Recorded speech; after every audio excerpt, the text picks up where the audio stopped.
My wife left me after 10 years of marriage. She thought she was taking everything. She forgot who built it. When my wife asked for a divorce after 10 years together, she didn't cry. She smiled. She sat across from me at the kitchen table and told me she'd outgrown me. According to her, I wasn't ambitious enough anymore.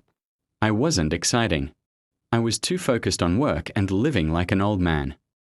The part that stung wasn't even the divorce. It was when she said, "My family's business will always be here. I'll never have to worry about money." I just nodded. "You'll be fine," she added. "You always land on your feet." She wasn't wrong. What she didn't know was why. Her family owned one of those online businesses everyone thought blew up overnight. Millions in yearly sales, thousands of orders every week, warehouses, employees, the whole thing. To everyone else, her dad was the genius behind it. Behind the scenes. I built the website. I negotiated every supplier contract. I automated shipping. I handled payroll. I managed taxes. I personally covered cash flow whenever sales dipped. For 6 years, I'd quietly loaned the company money whenever they were short. No interest. No publicity. I never wanted credit because they were family. Most people assumed I was just the quiet husband. I preferred it that way.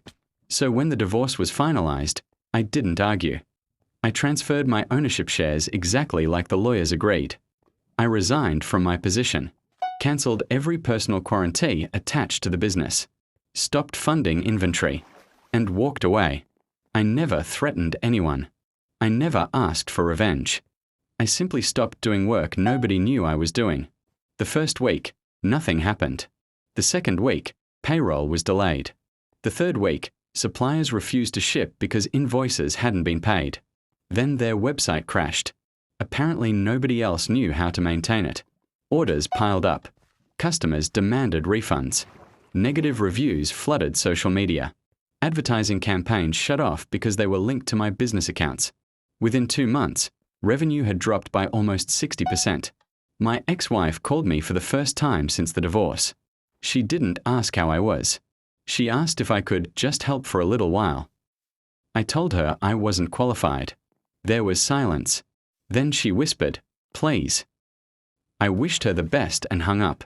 A week later, her father called. He wasn't angry. He sounded defeated. He admitted he'd never realized how much I actually did. He apologized for treating me like I was just another employee.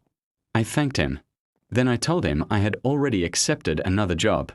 That part wasn't entirely true. I hadn't taken another job. I'd started my own company. Funny enough, several of their biggest suppliers and business partners reached out after hearing I'd left. They wanted to work with me instead. Turns out relationships matter.